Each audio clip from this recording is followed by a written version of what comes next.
Saúde, estamos de volta. O nosso programa hoje está muito bom. No primeiro bloco a gente falou sobre amputação, situação difícil, muito mais comum do que a gente possa imaginar nos hospitais e também para a rotina de vários médicos ortopedistas que trabalham com isso. Mas a gente traz notícias boas a partir de algo que acontece de forma muito desagradável, né? Amputação é algo planejado? Claro que não.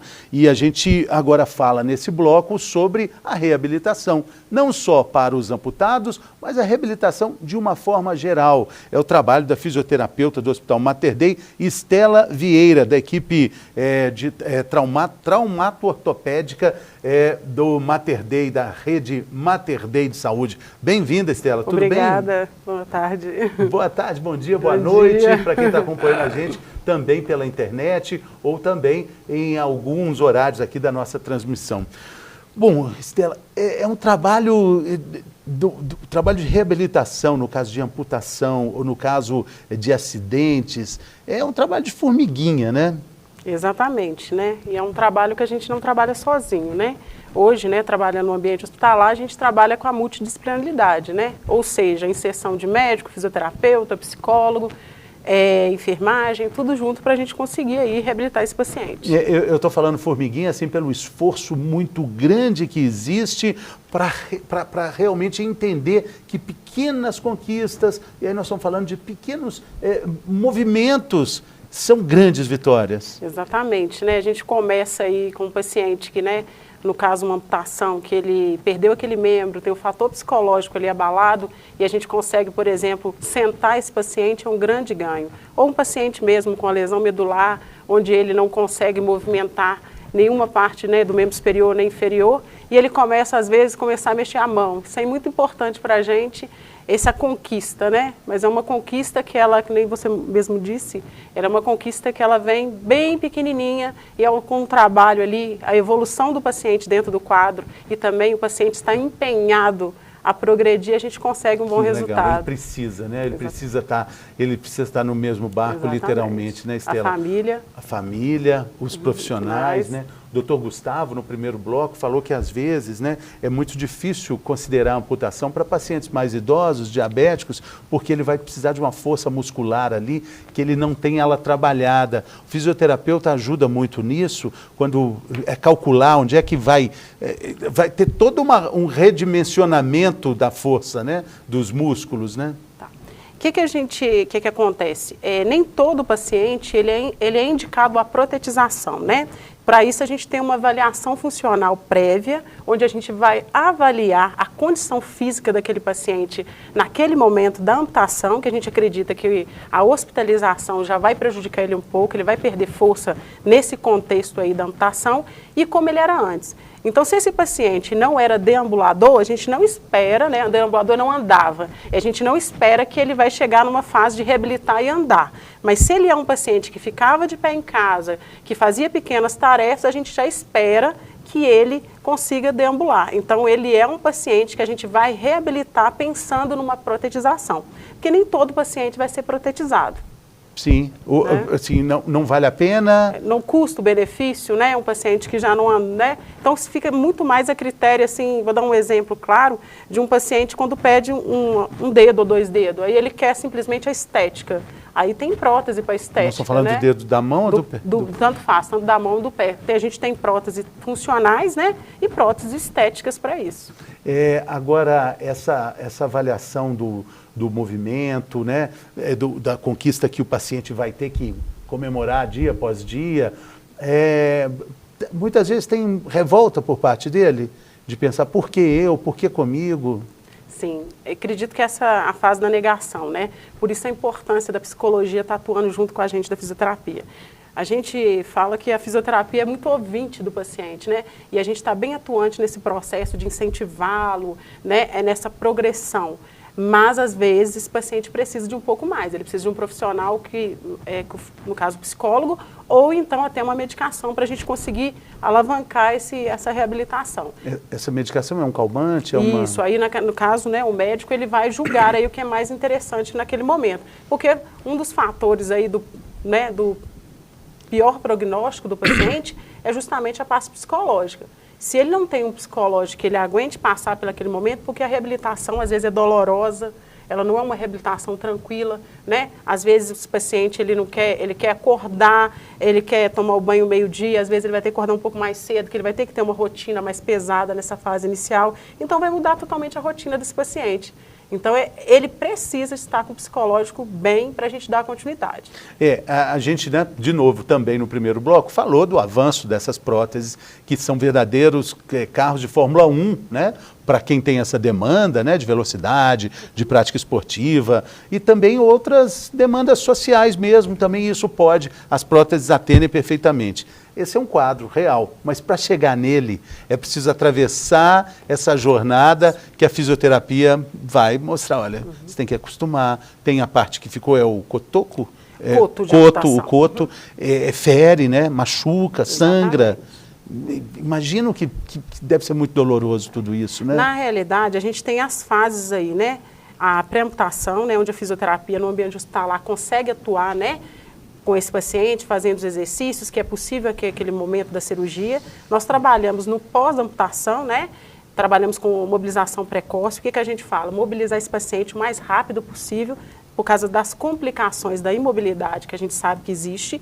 Aí esse paciente, normalmente, a gente vai ficar com tempo com ele no hospital. Mas ele vai avançar para uma fase pré-protetização, onde a gente vai amadurecer esse coto, que o doutor deve ter explicado, né? A gente vai preparar esse coto para receber a prótese. Ele falou, né, de uma parte macia que é necessária para... coxim para receber. Coxim, sim. Então, nesse caso, a técnica cirúrgica, até o local onde é feita a incisão, ela interfere, por exemplo, numa amputação transtibial. Que é uma amputação abaixo do joelho. Essa amputação, se o corte ficar bem na parte inferior, na hora que a gente coloca o encaixe ali, o paciente vai sentir um certo desconforto.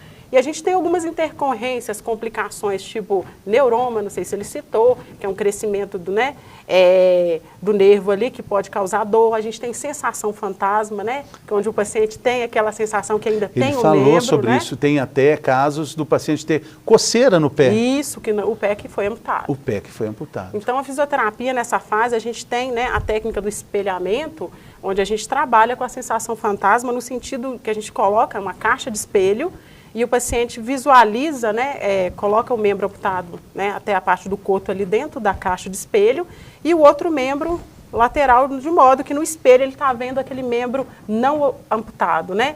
E a gente vai trabalhar com cinesioterapia, que na realidade é movimento, e o paciente vai simular dentro da cabeça dele, ativando os neurônios espelho, que ele está movimentando aquela perna. Então a gente consegue, no caso, aos poucos, assim, uma melhora dessa sensação fantasma. Porque essa sensação fantasma, ela está ligada ao quê? Essa mudança brusca, né, que é uma cirurgia, né, onde existia um membro e agora não tem mais, o corpo precisa reorganizar da parte do sistema nervoso central. Para quê? Para entender que não tem mais aquele membro. Então isso leva um tempo. Então a gente tem dor fantasma, uma dor no membro que não existe. A fisioterapia trabalha com eletroterapia, cinesioterapia, tá? Tudo para ajudar. Estela, quando a gente fala sobre prótese, a gente não está falando muitas vezes da fixa. Eu acho que a fixa, ela faz parte da realidade, tipo, você vai colocar uma perna ali de novo no mesmo lugar? Não, tem que tirar, é móvel, né? Isso, ela é móvel. Todas são móveis? Sim, todas. A gente tem um chamado encaixe, onde ele vai ter um encaixe. Então quer dizer que, mas não dá para ficar com isso o dia inteiro? Não. Esse paciente, ele vai ser treinado a colocar, vai ser tirar na próxima fase, que é a pós-protetização. Isso que eu te perguntar, como você disse, ir ao banheiro, tomar banho. Tem prótese que pode molhar, tem outras que não. Dormir? Então, dormir pode tirar. Então, ele vai tirar em alguns momentos. A gente tem prótese hoje no mercado, você consegue entrar no mar, que ela pode entrar na água. Então, depende também da prótese, né? Do que ele adquiriu. A gente tem tipos de prótese, lógico, com valores, né, diferenciados, mas é possível tudo isso hoje em dia. Então, o paciente também precisa, nessa recuperação, aprender a andar com outros modos. Exatamente. É outra parte da fisioterapia. Na parte de pré-protetização, a gente trabalha justamente isso, as habilidades do paciente ainda sem a prótese. Então, eu vou trabalhar com o paciente com andador ou muleta andando ainda sem a prótese, enquanto aquele coto está amadurecendo para receber o encaixe. Né? Então, a gente trabalha no coto com enfaixamento, compressivo, massoterapia, né? A gente vai amadurecer esse coto para receber esse encaixe. A partir desse momento que ele está apto para receber a prótese, a gente vem com essa parte que a gente vai treinar as habilidades com a prótese. Tirar, colocar, andar em terreno plano, escada e progressivamente inserir até esporte um pouco mais para frente. E quando ele recebe essa prótese, ela é absurdamente, milimetricamente feita sob medida para ele? Sim, exatamente. A gente tem toda uma fase, a gente tem centros em Belo Horizonte, né, hoje de reabilitação só em prótese, né? Então esse paciente, normalmente, ele já não está mais comigo na fase hospitalar, ele vai estar nessa fase de reabilitação pré-protética. Então a gente tem alguns centros aqui que estão preparados para receber esse paciente, né, e alinhar essa prótese, porque a gente tem um modelo de prótese que não permite muito alinhamento, né, que é uma prótese mais convencional. E a gente tem os modelos que são os modulares, esse que a gente costuma ver em corrida, que permite vários módulos ali e eu consigo melhor um alinhamento desse paciente. Porque nem sempre esse paciente, quando ele chegar para a protetização, ele vai estar ali com a musculatura completamente como era antes. Então, ele às vezes tem desvio postural. Então, acaba ele, por exemplo, fazendo a reabilitação da prótese, mas a gente trabalhando também postura, trabalhando mais coisas com esse paciente. Porque eu imagino, quando a gente torce um joelho, um tornozelo, naturalmente a gente compensa com o peso do outro lado. Esse ajuste da prótese deve ser cheio de desbalanceamento, né? Sim, é um trabalho bem de profissionais bem qualificados, né?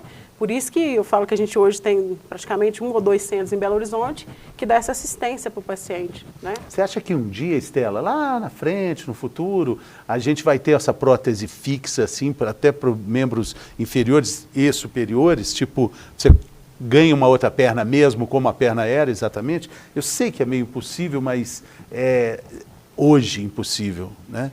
Será que no futuro não seria possível? Na realidade, eu acredito muito que, eu diria que não pela individualidade. Né? Não seria possível? Eu acredito que não pela individualidade, mas como a medicina e a área da saúde está evoluindo assim a passos, né, gigantes, pode ser possível que sim.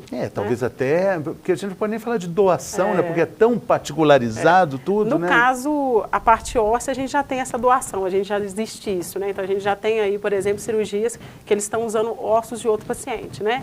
Isso aí já é comum, mas eu falo muito mais pela parte de pele, tecido, veia, artéria, muito mais por essa... Porque não é só o osso, né? Não é só a perna, a gente todo se imaginar a perna, a gente tem, né, a batata da perna, considerado nosso segundo coração, que vai bombear o sangue direto para o coração. É fundamental que o sangue compense ali, né? Como é que isso tudo fica no caso de um atleta? Onde é que esse sangue, como é que essa compensação acontece? Tá. A gente tem os atletas que os níveis de amputação deles e essa reabilitação pré-protética e pós-protética foi muito bem feita, né?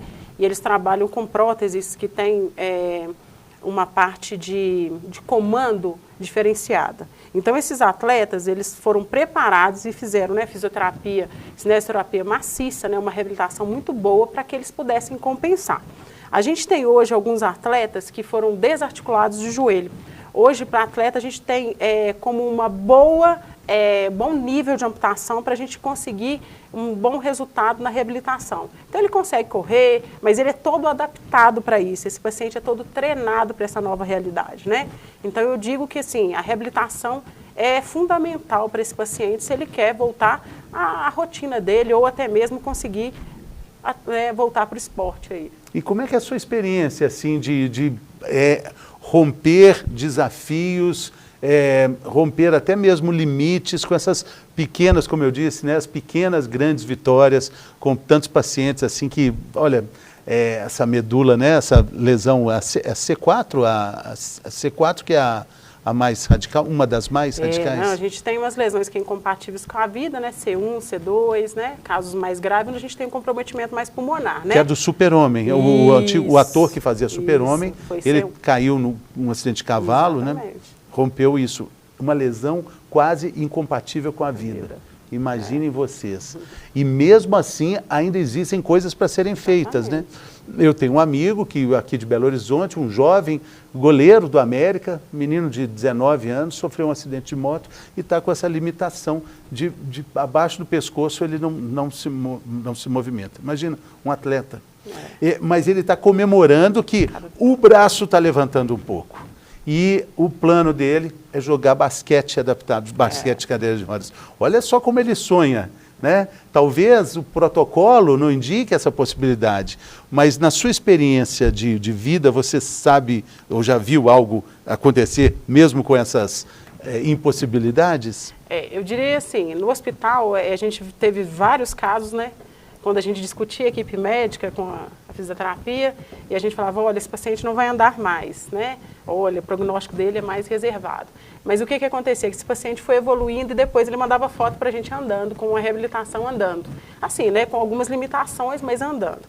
Então, na realidade, tudo tem que ver também com a lesão, né? E como vai ser a resposta do corpo dele a esse tratamento. Então, se ele não teve uma lesão completa, né, que a gente fala uma lesão completa da medula, ele tem sim. Mas o quanto ele vai evoluir é só o tempo que dirá, mas tem que estar se reabilitando, né? Então, eu digo assim que a gente fica muito feliz. Eu acho que quando chega um paciente grave e a gente consegue evoluir com esse paciente, né, ele tem uma perda de força, às vezes ele tem uma internação muito prolongada, ele começa com uma síndrome da imobilidade, onde a gente desconhece, às vezes, o que é tanto da lesão ou que é da imobilidade, a fraqueza, é como se colocar um gesso no seu braço e deixar 50 dias. Esse braço vai estar atrofiado, fraco, e a gente não sabe ali. Então, esse paciente, dentro de uma UTI, dependendo do tempo de internação que ele ficar, ele vai ficar como esse braço.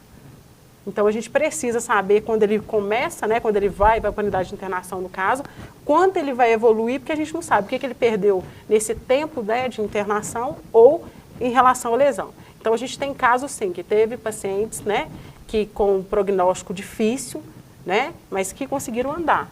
E teve paciente, igual o seu amigo, que conseguiu movimentar bastante membro superior, né, fazer movimentos. Não, é um braço só que ele faz assim, não é tanta coisa não, mas a confiança dele ele tem quanto tempo? É maior, que tem um ano e meio.